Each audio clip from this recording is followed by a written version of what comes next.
This is ANN News Brief. Hundreds of Congolese have decided to support Ebola response teams who have faced increasing attacks and resistance lately among communities where Ebola continues to spread. So they gathered in the hundreds in the country's eastern city of Goma on Thursday in what they called a Stop Ebola rally. Rally organizers, North Kivu Governor Kali Kasavita, says that anyone spreading misinformation and claiming that Ebola is a business will face arrest.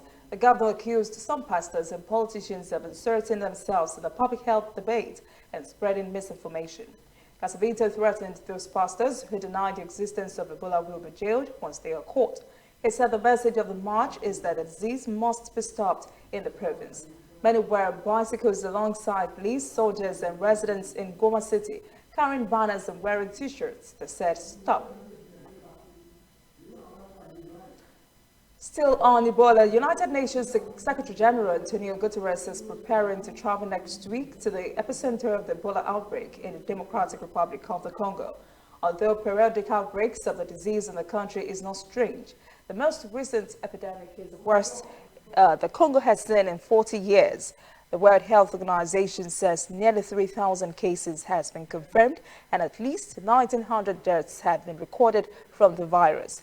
Ebola spreads primarily through contact with the blood, body fluids, and tissues of infected fruit bats or monkeys.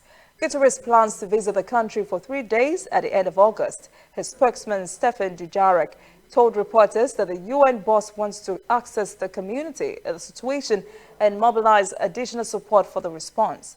He will also meet with Congolese President Felix Tshisekedi in the capital, Kinshasa. We'll be back after this message. Whether in your house, at your office, on your phone or online, we are there. We have the facts behind the headlines. We cut to the chase with the news you really need. We cover every angle. We are the bigger, better news network. We are African News Network. ANN. Watch ANN News on MITV from a truly African spirit. The Western sanctions placed on Zimbabwe by Western nations in 2002 for election rigging and human rights abuses by former President Robert Mugabe and his allies is surely biting hard on the nation. And supporters of President Emerson Mnangagwa say it is time to lift the sanctions to help the country's ailing economy.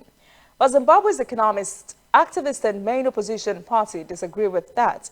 They say the country is not yet ready for an end to the U.S. and European sanctions.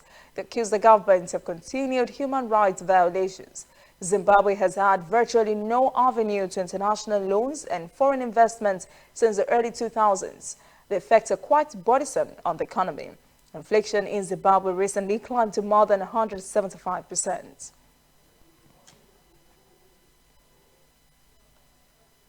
That is in a news brief. For details on these and other breaking stories, visit our website, annafrica.news. Conversation continues on our social media platforms, Twitter, Instagram, and Facebook at ANN Africa TV.